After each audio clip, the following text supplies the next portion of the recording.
Welcome to the New World Order Showcase Podcast. Your host, Jill Hart, the Coach's Alchemist. Couldn't be more excited to have you join us today.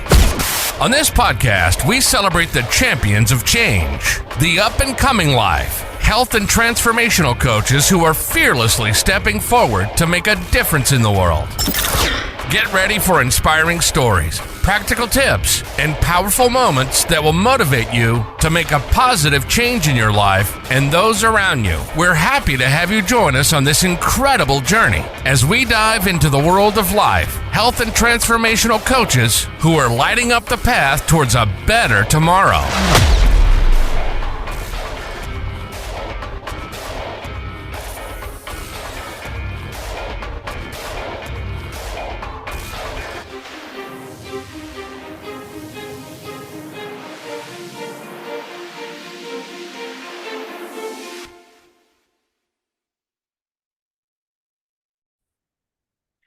Hi, and welcome to the New World Order Showcase podcast. I'm your host, Jill Hart, and with us today is Nikki Novoselsky. She says questioningly, your spiritual life coach, career coach, and self-love coach, all rolled into one. Her passion is for helping people find their light in their jobs, business, and themselves. Welcome to the show, Nikki. It's really great to have you here. Yeah, thank you for having me here. Yeah, the last name's a hard one. A lot of my friends just say Novo, Nikki Novo. Nikki Novo. I like that. It's short and easy. So tell us, Nikki, what is your story? How did you get to where you're at? And we want to know. Yeah, so I was about now 5 years ago, I was working corporate in Chicago, downtown Chicago, and that was kind of the pinnacle of everything I'd ever wanted or thought I'd wanted. You know, you go to school and then everyone tells you, yeah, you'll have this big career. And so that's what I was chasing. And I had everything I had ever wanted. I had a beautiful apartment downtown Chicago. I was living with some of my best friends. I had my sister near me. I had great relationships, good job. And still, I was like, why am I miserable and unhappy? And I just remember being like, I felt scammed. I felt duped. I was like, wait, this is everything I had been waiting for and wanting, yet I'm finally here and it's not what I wanted at all. And I just remember being like, I can't do this for the rest of my life. How do people do this? I feel so disconnected from myself, from my body. I was really hard on myself, trying to look a certain way, be a certain way. And when I was working in my job, I felt like I had to wear a mask. I'm a very like fun, outgoing, extroverted, quirky person, and I felt like I had to talk a certain way and interact in a certain way. And I was like, this just really isn't aligned. This isn't for me. And I had studied abroad when I was in college, and I was like, I loved traveling. Something about it just lit me up. And I was like, you know what? I'm going to quit my job and I'm going to just travel for a year and see what happens. So I quit and I studied yoga and mindfulness and energy healing in Bali, Indonesia with a one-way ticket. And what unraveled was just this explosion of new ideas, of new perspectives. I finally saw myself in a way where I was like, I actually really like myself. And I like who I'm becoming. And I like this version of me. And realizing, wow, I don't have to be a corporate cog in something that I don't want to do. I can create the life that I want. I can change the thoughts that I have in my head. When I was working in corporate, I was very negative. 95% of my thoughts were, you're not good enough, you're not pretty enough, skinny enough, this enough, that enough. And I realized, okay, who is that voice? And can I change that voice and actually be more content in my everyday life? And so as I was going through that and through this process and learning from different spiritual mentors and energy healers, I got really passionate. I'm like, I wish more people know about this, because I myself had gotten stuck in such a low energy and I felt like I couldn't get out. I felt like I was stuck there forever. And I remember looking around me in Chicago, and a lot of people felt this way. And I was like, how can I share this information to help them feel like they don't have to stay stuck in this forever? So this is my mission, is to help people that know that there's a little bit more and they want something more for themselves, but they don't necessarily know how to get it. And I like to be that bridge to help them realize what it is they want to be doing and go on a path that feels more aligned and more fulfilling. So that's my story in a little more than a nutshell, but A couple of things came to mind when you were talking, and one of them was that it's like you're all hyped up for a gift that you're going to be given in terms of your career, and you open the package and you're really disappointed because it's not what you'd hoped for. You have these ideals in your head about what's going to look like and how it's going to feel, and it just doesn't. It's like it's empty. Where's this thing that I've been waiting for all my life and working so hard and investing all my resources into, time and energy as well as financial. And you just like, you get there and you're like, oh, that wasn't what I expected. oh, Such a for sure. letdown. I talk about this And all the time. Yeah. the other point that I would that it occurred to me is when you're working in an office or in a corporate world like that, you're really disconnected from nature. And going to Bali, I think Indonesia in particular, everybody lives really close to the earth. They're not in these big corporate buildings. And I when I was young, I worked in an office, and there was one summer I did not see the sun at all. I lived in San Diego and didn't see the sun at all. I was getting to work before the sun came out. There were no windows in my office, and I went home after dark. It was like, people live like that. They Oh, yeah. And I think your mission is to help them escape, tie those shackles. Yeah.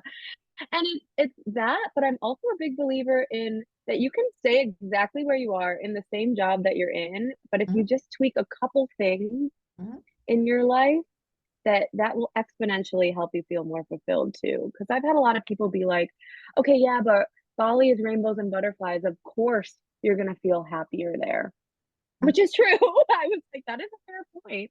But I've been traveling a lot and now I'm back in Chicago at the moment. And it has been okay, well, how do I take the tools and techniques and mindfulness and energy healing tools that I've learned and bring it back to my everyday life here? That, sometimes Bali did feel like a dream world, but I always say, wherever you go, there you are. You're mhm, with your mind and your thoughts. And so it is important for me to remember that it's implementing these tools, whether you're in a job that maybe you don't really like, how can you make it a little bit better? And how can mhm. you start to shift and find something that really does resonate with you? And I love what you talked about of that it's like a gift that you open up and you're like, wait, what's happening?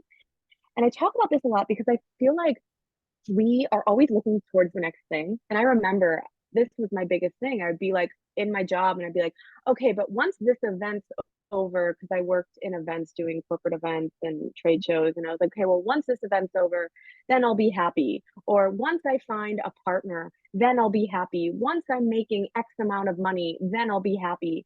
And I got promoted. I had like a crazy promotion of that they were like, normally we don't do this to someone in a year, but you've been doing so well, blah, blah. And I got that promotion and I like thought I was going to be happy and I still wasn't. And I'm like, so what does it take? And I was so confused. I'm like, how come I'm tricking myself into believing that these things will make me happy, but they're not? And so it's been such an exploration to be like, well, does? What things do make you happy? And I've learned that it's not necessarily things. It's mindfulness tools. It's becoming more aware of your surroundings, of your body, changing the thoughts in your mind to be more present, things like that has been really interesting on this journey to be like, oh, it's not, of course, money is nice, but it's not. Once my sister, she's amazing. And when I was going through this, I was like, okay, but once I'm making six figures, I'm going to be happy. And she's like, okay, but once you're making six figures, you're going to want seven, and it's just this constant hamster wheel, striving. And I have always been asking my question, well, when does it end? And I think the answer is you get to choose. Of course, yes, we want to be striving towards goals, but you get to choose if you're struggling towards them and stressed about them, or if you're going there on a journey that feels exciting and more aligned. I think you made a very huge point there that you kind of glossed over, and that it is a choice. Happiness is a choice. It's a choice you make every day. You can choose to be happy or you can choose to be miserable, and your brain will look for ways to confirm your thoughts. And there are a lot of tools out there that you can help people train their thoughts, because it's simple, but it's not easy. It Yeah. takes somebody to help you and show you the way to, like, there's strategies involved in it. It's really a habit that you do need a coach for. People that are going to the gym and going to become bodybuilders, they don't just go to the gym and show up and then suddenly they're bodybuilders. They hire people, they study, they research, they do the work to get the Yeah. result that they want. If you want happiness, yes, it's a choice, but there are things that you processes that I think someone like you help people walk through in order to see how they can be happy, though not having achieved the goals that they think they want to achieve. And it also helps you, look at your goals too, wouldn't you say? For sure. And I think you make a good point. It's a choice, but it doesn't mean that it's necessarily easy, because sometimes when we're stuck in our own cycles, that's all we know. And so to get out of that, you're like, well, how do I even get there? And you don't know the route. It's almost like trying to navigate with your eyes closed without a map.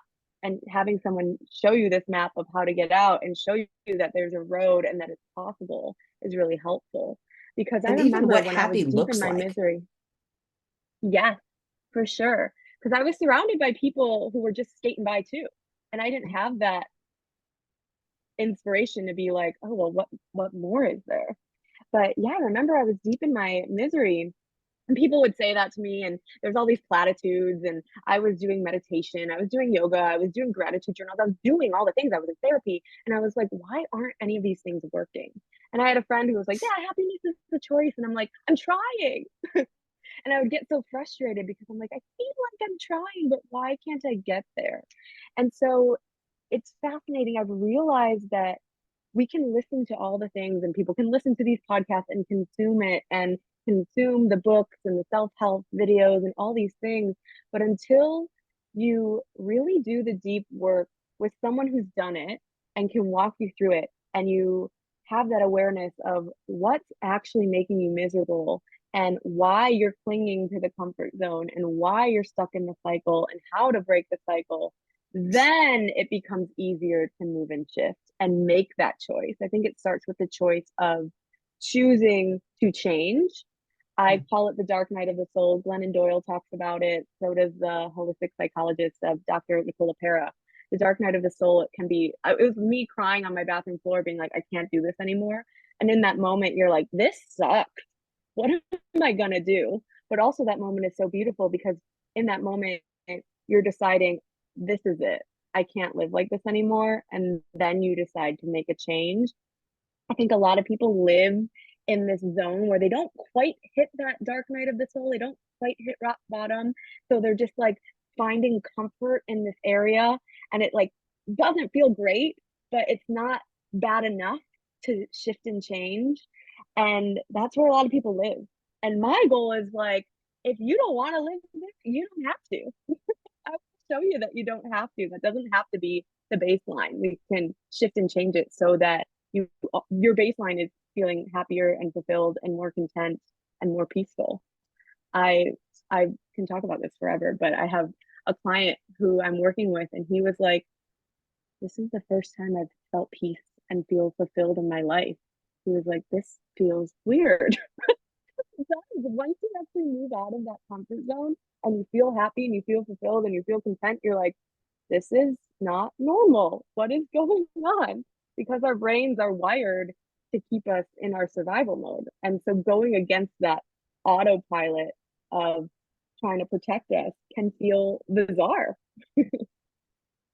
And it's easy to slide back into it, not even realize that you're sliding back into it. I mean, you can move into the happy zone, we'll call it that.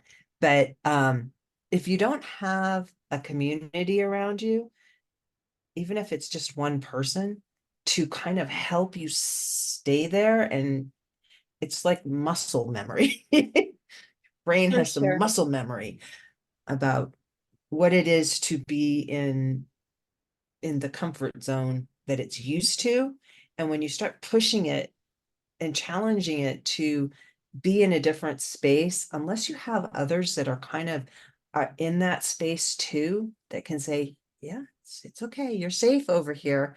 And until that becomes a new muscle memory for your brain and your emotions, you'll keep falling back into it, Yeah. Yeah. kind You of make like a an good point. addiction. You make a very good point, because I try to be very careful when I say it's not a one and done. It's not like, yay, I went to Bali and I'm healed and I'm happy and everything's great now. It's a constant cycle. It's a continuous, every single day I have to work on it. And I fall back, I falter, I'm human. It just, it's a different feeling, because now I'm like, they always say new levels, new devils, is like, okay, you work on something and then you get to another point and you're like, why is this coming up again? Because it's coming up in a different way for you to heal it in a different way. So it's never done. It's continuous work, and it's exactly what you're saying. It's checking in with yourself all the time and being like, okay, now that I've chosen this path, do I continue to choose this path? And who do I want to surround myself with? And where do I want to be? And especially as someone who's continuously traveling, as a little wandering soul that I am, I'm always checking in with myself and being like, all right, what community do I want to be in? Where do I want to travel to? How is my business going? And always checking in with myself, because it's never like a cure, one-time cure. That's it. Okay, you're healed. Bye. It's giving you the tools to use them, so when stuff comes up, you can work through it, because stuff is always going to come up. And being able to know how to recognize things, like you're talking about checking in with your body. We say that like it's no big deal, but for some people, it's life changing. I had no idea that, hey, I can check in with my body. I actually have a body that's attached to my head where all my thinking happens. Instead of, sometimes you just need to sink into your heart and see how your heart's feeling, or your gut. Mm-hmm. How's my gut taking this? And just sit Yeah. with it. But people don't know how to do that. They think Oh, everything totally. happens up here, and everything else is just to keep that running. Oh yeah. I was so disconnected from my body. I remember the therapist saying to me, okay, we're gonna tune in with your body. I'm like, she's like, what sensations do you feel? I'm like, I don't know. What do you want me to tell you? Like, I have no idea. That feels weird. What am I supposed to say to you? I have no clue. And so I think it's people say this all the time in the spiritual world of like, tune into your intuition, tune into your body. I say it. And then Mhm. I think some people are just like, what does that even mean? What am I supposed to feel? And I was so blocked. I had horrible digestive problems probably a majority of my life. And I just remember after eating every meal, I would feel very sick. And I'm like, what is going on? I went to a doctor and they were like, just take a laxative every night. I'm like, what? That's supposed to cure me? And I remember going to Bali, and after doing all of this work and doing the yoga, I actually had horrible digestive problems during my yoga training too. And it was this whole journey of figuring out what is going on in my body. And I also remember a doctor asking me, well, are you stressed? Like a lot of times stress impacts digestive problems. And I remember being like, no, I'm not stressed. I thought I was, I thought, and then going to Bali, doing all this work, I was like, holy moly, okay, maybe I was stressed. Maybe I had all of this going on. And I did a lot to work on like getting rid of all that. Now I don't have any issues for the most part. And I can tune in and really feel into it. But I really resonate with that, because for years I was so disconnected. It was almost like my mind and body were so separate. And I would force my body to do things that maybe it didn't want to do of like working out hard 7 days a week or whatever that was. And now it's this more mutual relationship of what's going on in there and how are you feeling and how do you want to move today. And that's the beauty of yoga, is you get to flow and express yourself creatively. But tuning into the body, I feel like can be so hard because we're not taught that. We're taught just think everything through, power through. There's a lot of trainers that are like, push yourself. And sometimes the body doesn't want that. And so how do you know how to move through the world within the body? How do you know what's there, what's stored there? So it's a really interesting thing, and it's a practice too. I think as you do mindset work, also comes the work with the body. And that's why I combine the two of doing mindset work, but also doing a lot of energy healing, because we store energy from our surroundings, from our relationships, from our situations that we've been in, and we can store that in the body. And so a lot of the work that I love doing is going in and doing like an energetic checkup of what's going on there. What's in your chakras? What's in the body that's stored that maybe we didn't know was there? And that's really helpful to be like, oh, okay, I need to move through this situation in order to feel lighter or regulate my nervous system. Kind of goes back to what we were saying before about how happiness is a choice. You know, if we have a dysregulated nervous system where we're so used to being in stress, choosing something different, it's like your body actually isn't choosing that because the body is stuck in this dysregulation. And so it can be hard to choose that because the mind wants to choose that, but the body's like, hold on, we got to catch our breath. And so a lot of the work I do is regulating both. It's that mind body to get them on the same page, because you're right, it is so important. And this is more than just the woo aspect. When you talk about the mind body connection, people are like, sometimes they just go to the, oh, they're just woo people. But really your thoughts create chemical reactions in your body. And those chemicals they make your body do different things. Like, when you're sad, when you have sad thoughts, it creates a chemical reaction that creates tears in your eyes. And those tears are different. Sad tears are different than, clearing your eye tears. They have more different chemicals in them. So it creates a physical response. If you are in fear or in stress, when you're stressed, it causes a chemical reaction in your body. And you can do this exercise at home. I don't recommend it, but you can think about something that's really, really stressful, and then just think about, how is my body feeling? Is your heart pounding faster? Is your breath shallow and fast, rapid? That's chemicals that are released in your body, telling your body to do these different behaviors. And we just have been trained for so long to ignore these symptoms. It's why so many people have heart attacks. They're just so out of tune with their body that they've missed all the signals along the way.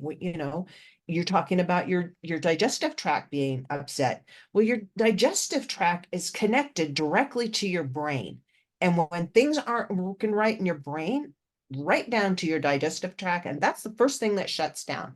So your liver is like, well, no, we're not processing anything. Everything goes to fat.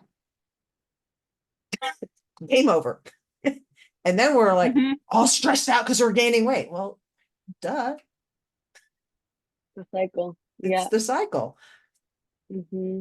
And even just talking about it is not the same as actually implementing it to your life, which again is the reason for coaches, and having people come alongside you and say, okay, this is a practice and this is how to get started, or this is how to continue your practice.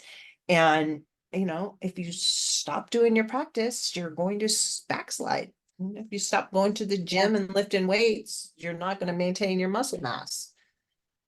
Totally. And I think you bring a good point, because before this whole yoga journey and mindset and all of that, I was very skeptical. I was very science-based. I was like, woo, what isn't real? I think there's a part of me that was like, something's got to be real. But I was pretty skeptical. And now diving into this world, even with my own digestive IBS, all of that, and stress, and even in the work that I'm doing, I've seen people come in with back problems or just weird pain, and we work through it energetically, and then immediately they feel better. Or they'll come in and feel so distraught, like sobbing, and we'll talk about it, we'll work through it. It's almost like we're moving energy, and by the end of it, they're like, wow, I feel lighter, I feel better. And so to me, I'm like, wow, there's something happening here. Energy is real. There is something going on where we can move through it, and having someone help you process that and remove that energy that is feeling stuck or whatever that is, it's so helpful. And I just, working with my clients, the skeptic has gone away, right? It's like, wow, this really does work. Yeah, you can just kind of step outside of that and say, just observe and allow whatever is to exist. Like, you recognize that moving energy gets a result. You don't have to even think about it. It's just something that for you, this is reality. And Mm-hmm. and then because of that, it helps shift other people into that same space. They get to experience it too. So how do you work with your clients? Well, let's talk about who your ideal clients are, because I think this is kind of cool. Sure. Yeah. So I was talking about who my ideal clients were with a couple friends, and I was like, okay, it's not a quarter life crisis, like right when you're out of school or whatever, and it's not a midlife crisis. I'm like, it's that in between area where you've been working a job for some time, maybe you're in a relationship or you just got out of a relationship, and like late 20s, early 30s, even into your 40s, where you're like hitting a wall and you're like waking up to the fact what I've been doing isn't working for me anymore.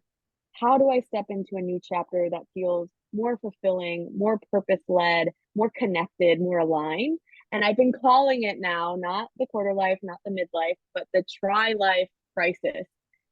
And it's almost like you're having a tri life awakening to, all right, this old version of me, I don't want to take this version into this new chapter. So, how do I shift and change? How do I go after something that does feel more fulfilling, more aligned? And what can I shift in my life that will bring me that? So, I work with professionals who are feeling stuck, burnt out, wanting something new, wanting a change, or maybe they're just feeling like they're on autopilot and their life is monotonous, and they're like, all right, how do I add in more mindful tools and feel more connected to myself, to my partner, to my community? And that's what I help people with, of stepping into that next chapter and also helping them get to their goals. I talk a lot about we get stuck in our own cycles. And so what I love doing is, how do we break your cycle to then get you really what it is that you want? I have a lot of people who come to me and they're like, I want to make X amount more money a month. I want to find a new partner. I want to finally love my body and feel confident in it. And so what we'll do is we go through, okay, well, what is the cycle that's keeping you stuck? And how can we actually break past that so you become magnetic to the goals and opportunities that you want? Which can, for me, if you would have told me, oh, I would be traveling the world and having my own business and making X amount of money to sustain myself and do this, when I was miserable in Chicago in my corporate job, I would have never believed it. And it can be hard to believe, oh, I can actually have that. And so what I do is work with people to be like, yes, you can. We can shift your energy to magnetize in new opportunities for you. So it's so fun and fulfilling. And I love seeing the results that my clients are getting from this. It's just such a pleasure. such my mission. I'm so glad that I've found what really aligns with me. Why you're here. And I love that it's an angel number. It's 333. The thirds. Yes, yes, yes. And you know And what's funny is I keep saying 333 all the time now. Like, since talking which about is that, fine. I've seen it all the time, and I'm like, okay, I'm on the right path. Yeah, it totally is. It's sometimes you just like things show up for you that are just like, yep, okay, confirmation, I can move on. And I really do love that you're taking, there's lots of stuff for people like just launching. And there's lots of stuff for, mainly women who have reached the point in their life where they're just like, okay, I've done all this stuff. I don't know what to do now. What's next? Whether they're getting divorced, their kids are leaving, they're just comes a transition point in most women's lives where it's just like it's really significant. You go through menopause, it's just that point. You become a crone. But really there's another section in there in the life of mainly women, where they've gone into adulthood.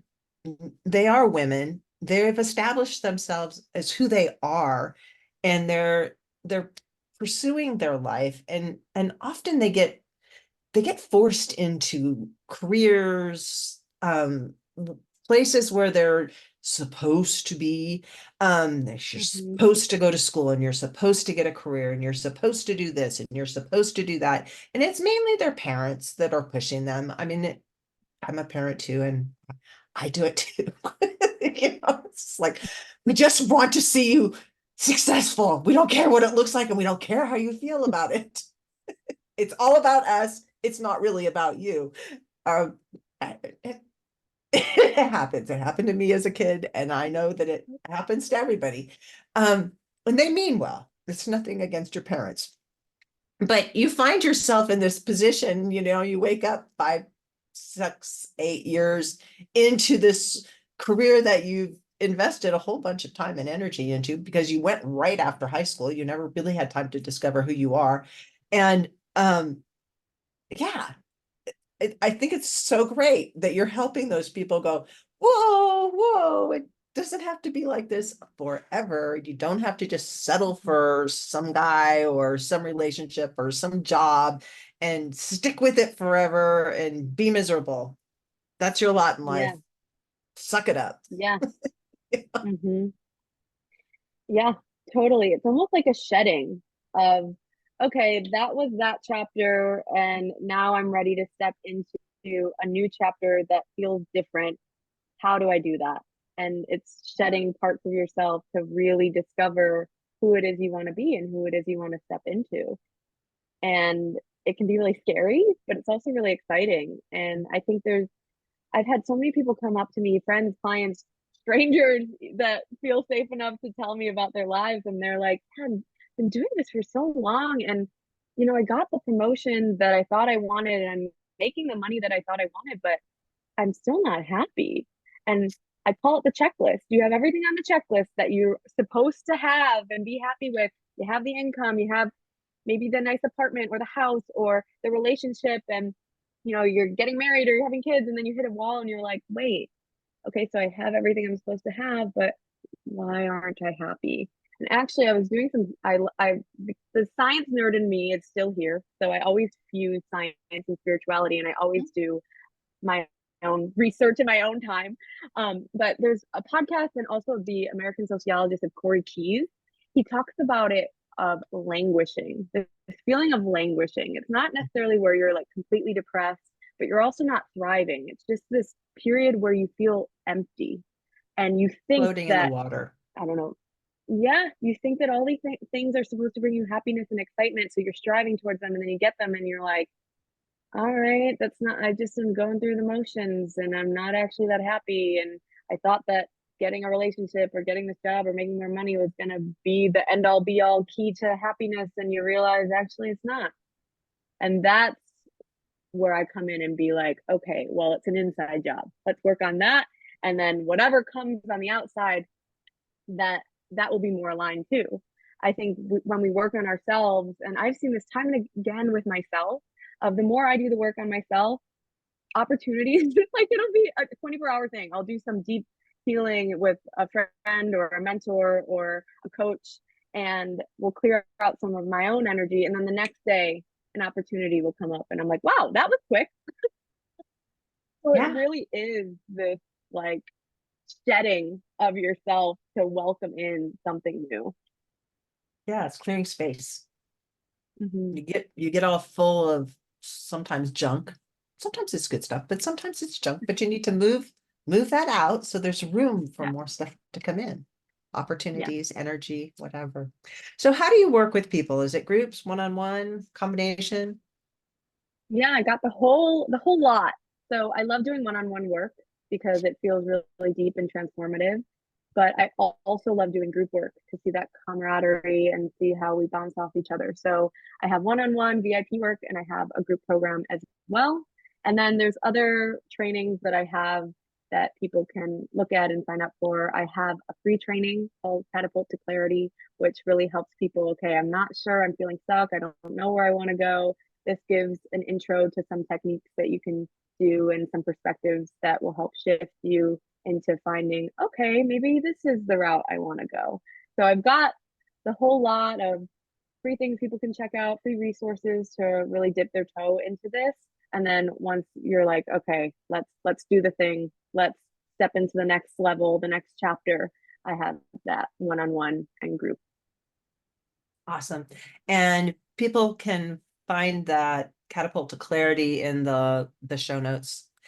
I'll make sure I put that in there. And how do they get in touch with you? Yeah. So you can send me an email. I love when people get in touch with me. So anyway, whether it's email, whether it's Instagram DMs, I'm always checking my DMs on there, which is just Nikki Novoselsky all together. And on my website, there's a contact form to reach out to me as well. So if you're an email person or an Instagram person, either way. Awesome. And we'll make sure we put those links in the show notes. Perfect. This has been an amazing conversation, Nikki. I really appreciate you joining me. What's the one thing that you hope the audience takes away from what we've talked about today? Yeah, I think that it's important to remember that at any point you can shift and change and that you are never stuck. And if you feel stuck, there's always a way out, and you can shift your perspective on anything to find more joy and alignment in your life. It just comes with that shedding of the old self and really diving in to do deep work. So there's always that chance to create whatever life you want to create. That's awesome. Thank you so much for joining us. Thank you for having me. It's been a pleasure. Thank you so much for tuning in to another empowering episode of the You World Order Showcase podcast. We hope you've enjoyed hearing from our incredible life, health, and transformational coaches who are making a profound impact on the world. Remember, change begins with you, and you have the power to transform your life and the lives of others. If you want to take that next step and unlock your true potential, visit thecoachesalchemist.com, where you can find the 3 ways we can help you for free to spin your talent into gold with clarity, a system, and a plan. Don't forget to hit the subscribe button so you never miss an inspiring episode. And if you enjoyed today's show, we'd greatly appreciate it if you could leave us a review on your favorite podcast platform. Your feedback means the world to us and helps us reach more people with our positive message. Stay connected with us on social media for updates, behind-the-scenes content, and upcoming guest announcements. You can find us on Facebook at the You World Order, or simply visit thecoachesalchemist.com.